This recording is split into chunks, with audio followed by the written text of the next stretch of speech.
برادران ایمانی، حدیث ثقلین کے حوالے سے پہلی محرم سے جس گفتگو کا آغاز ہوا اس کے ذیل میں مسلسل آپ کی خدمت میں گفتگو کی جا رہی ہے اور یہ عرض کرنے کی کوشش کی جا رہی ہے کہ امت مسلمہ کی بھلائی، فلاح، بہبود صرف اور صرف قرآن اور اہل بیت سے وابستگی ہے۔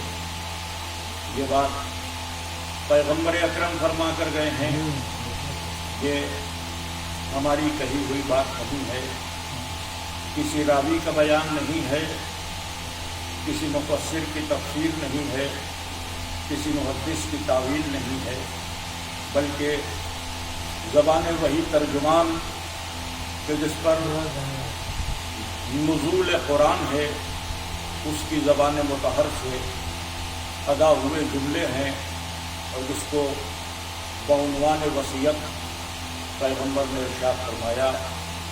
اس موقع پر ارشاد فرمایا کہ جب آپ نے اپنا دنیا سے جانے کا ارادہ ظاہر فرمایا اور کہا کہ اب بہت دن تک میں تمہارے درمیان اس دنیا میں نہیں رہوں گا اور تمہارے بیچ، تمہارے درمیان میں چھوڑ رہا ہوں دو برابر کے وزن، دو وزنی چیزیں، ایک اللہ کی کتاب ہے اور دوسرے میری عطرت ہے جو میرے اہل بیت، جو میرے گھر والے۔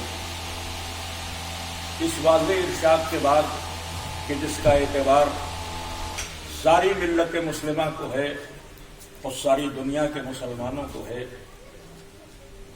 اس وضاحت کے بعد امت کی ڈیوٹی اور امت کا فرض ہے کہ اپنے دین کے لیے، اپنے عقبہ کے لیے، اپنی آخرت کو سنوارنے کے لیے اور دنیا میں اپنے آپ کو کامیاب بنانے کے لیے پیغمبر کے بتائے ہوئے اسی اصول کو اپنا لیں، قرآن سے متمسک ہو جائیں اور اہل بیت اطہار سے متمسک ہو جائیں۔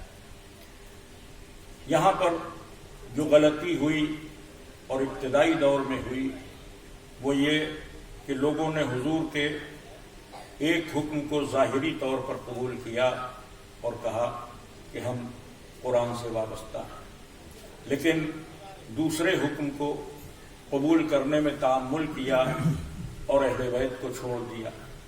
اہل بیت کے چھوڑنے کا نتیجہ یہ ہوا کہ قرآن بھی میسر نہیں ہوا، اس لیے کہ قرآن جن عظمتوں کے ساتھ اور جن مفاہیم کے ساتھ اور جن معنوں کے ساتھ نازل ہوا تھا، نہ وہ مفاہیم ذہن نشین ہوئے، نہ وہ معنی دلوں میں اترے، نہ قرآن نور بکھیر سکا اندھیرے قلوب میں، نہ روشن کر سکا مستقبل مسلمانوں کا، اس لیے کہ قرآن ہدایت کے لیے مشروط ہے اور شرط یہ ہے کہ ہدایت کرے گا مگر اہل بیت اطہار کے وسیلے سے، اور جس کا نقصان 14 صدیوں سے لے کر آج تک امت اٹھا رہی ہے اور ہدایت کے بغیر۔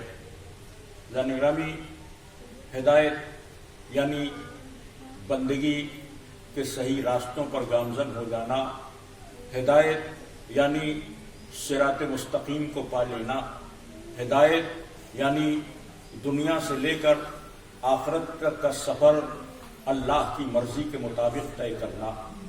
سفر تو سب طے کریں گے، جو دنیا میں آیا ہے اسے آخرت کی طرف جانا ہے، چاہے کسی قوم میں پیدا ہو، چاہے کسی ملک میں پیدا ہو، چاہے کسی قبیلے میں پیدا ہو، چاہے وہ سیاہ فام ہو، چاہے وہ سفید فام ہو، سفر سب کو کرنا ہے، مگر ایک سفر اس کی مرضی سے ہوگا اور ایک سفر اپنے اعتبار سے ہوگا۔ جب بھی آپ کوئی سفر کرتے ہیں تو جو وسیلہ ہے سفر کا وہ جس کا ہوگا اس کے مطابق آپ کو سفر کرنا ہوگا۔ آپ ہندوستان میں سفر کرتے ہیں،